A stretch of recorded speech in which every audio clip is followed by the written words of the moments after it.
Hey everyone, and welcome back.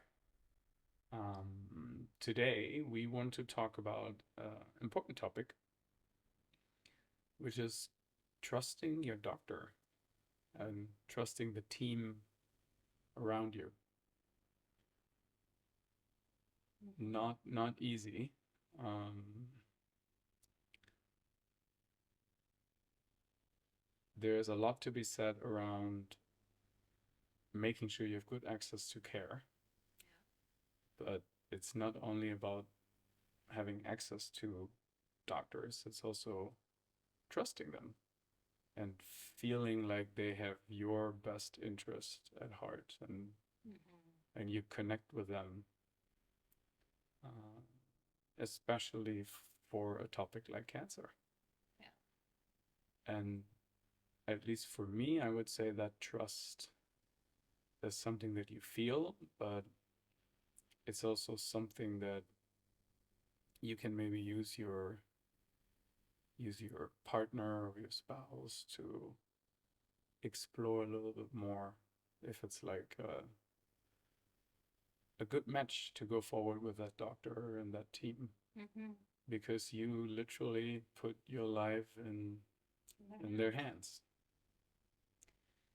And I think also when you're first diagnosed, you have so many doubts.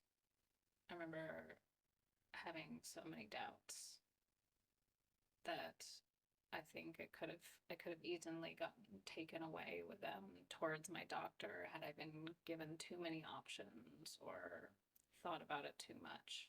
Mm, For me, it worked in my favor that everything happened quite quickly. I mm, think because I was forced to go with intuition, and mm, I mean, you know me. I teach intuition.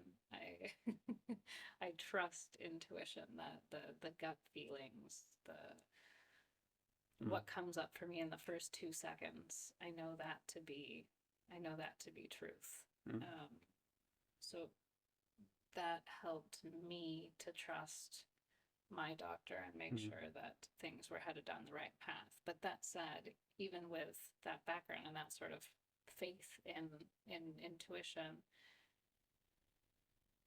given more time and more options, I still would have doubted mm.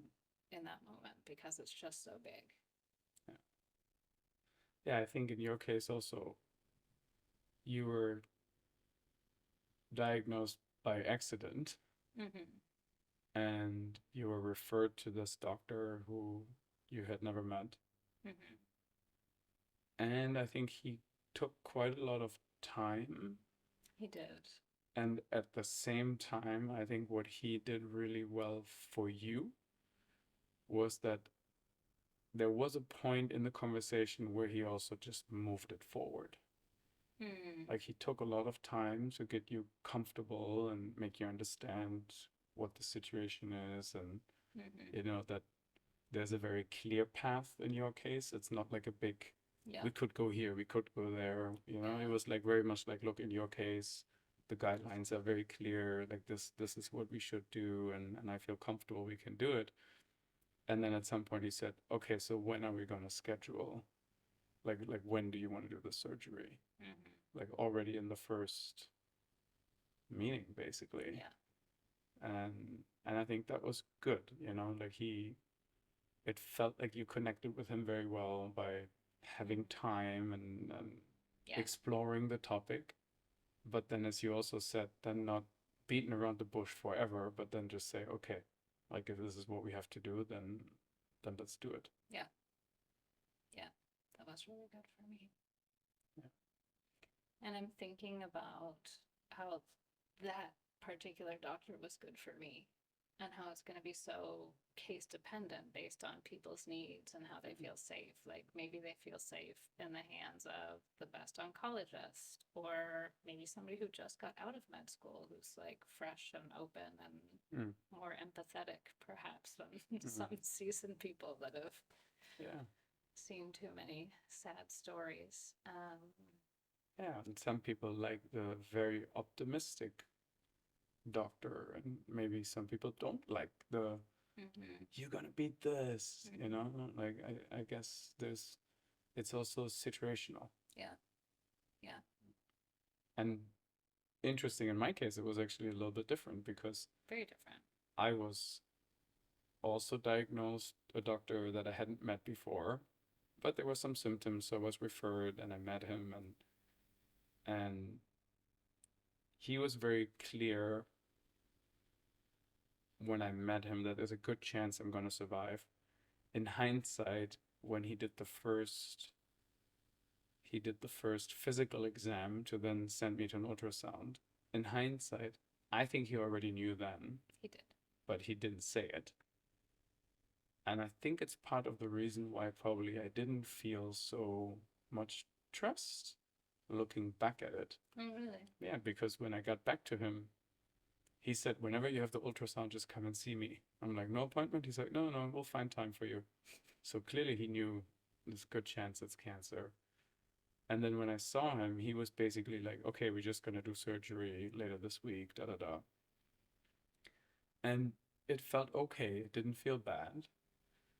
But then I just read up upon things and I talked to some people, and everybody was like, this is a fairly rare cancer. Go to a hospital that does this professionally, like more than once or twice a year. Yeah. And so that's where I felt like this hospital that I was diagnosed at was a smaller, Private. like kind of like a, yeah, like not a big surgery, kind of hospital. But then looking back at it, I also still feel like he wasn't fully transparent with me. He wasn't forthcoming, which is probably something that I need, Mm. because that's what I demand from myself and from people in general. Like if it's bad news, tell me. If it's good news, tell me. Mm. Yeah, it's interesting because I kind of appreciated that he just pushed you through the system quickly without saying it before he had tangible proof. Hmm. But maybe for him, he literally had tangible proof in his hands when he gave you a physical exam. So I see where you're coming from. I just had never thought Yeah. about it like that. Well, there was something that felt off, and it was intellectually that I wanted to go to a hospital that specializes in this kind of cancer, or at least has more cases. And at the same time, I think there was also an emotional connection that just wasn't as good. Yeah. And the hospital that I ended up in, I think the surgical team was fine, like, Mm. but the oncologist that I work with, I really, really, really fell in love with, and that felt really good. That just felt really good. Yeah. Because I had a lot more follow-up visits than you had, Yeah. like a lot. Yeah. And I want to mention too the great importance of feeling supported and cared for on your journey, and not just from the people around you, but also from the doctor, because like you said, you feel like you're putting your life in their hands, and to feel that trust and support can actually statistically make a difference in your health outcomes. Yeah. Yeah. It really can. I'm thinking back to my public health days, that having trust and feeling safe and supported in a hospital setting with your healthcare provider can get you better outcomes, and including fewer complications and a quicker recovery time. Yeah. And I think even if you trust the medical team and the doctor, if it's not a clear-cut case, and we can talk about this another day, I was given the choice between two treatment paths. It definitely doesn't hurt to have somebody else just look at it. Yeah. And, either reconfirm what your primary doctor is telling you, or maybe give you a slightly different version of it that allows you to think about, okay, what's my interpretation? And I think that's really important, at least in my case. I didn't go with a recommendation of my oncologist. Right. In the hospital that I liked, the second hospital where I ended up, I went after the surgery. After the surgery, and With the oncologist that you liked and trusted.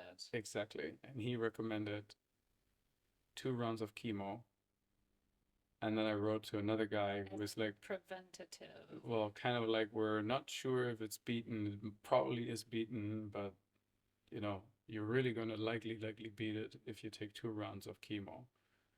And I connected with the top specialist via email, and he basically said, don't do it.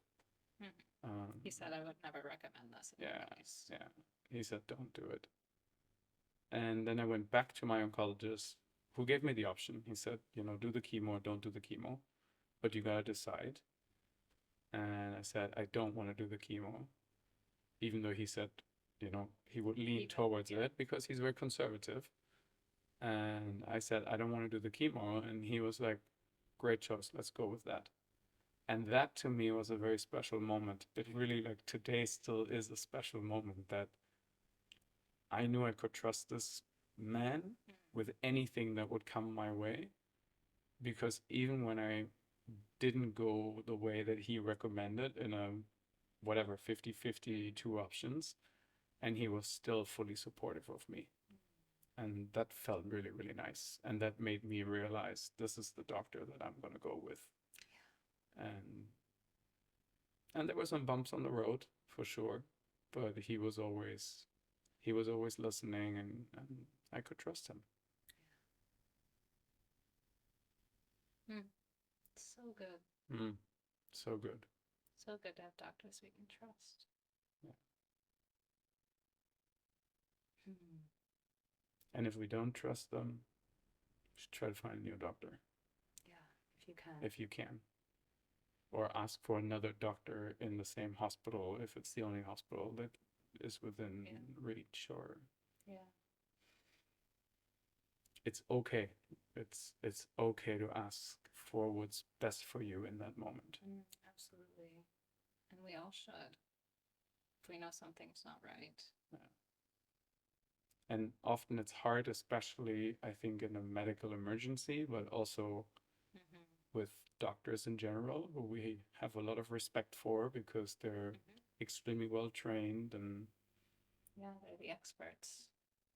But if it doesn't feel good, then gotta go with the gut. Gotta go with the gut. Or at least go with a second opinion.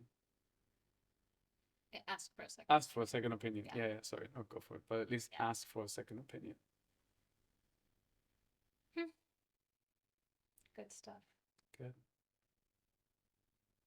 Thanks, guys. Like, subscribe, and share if you enjoyed this video and think somebody else could benefit from it as well.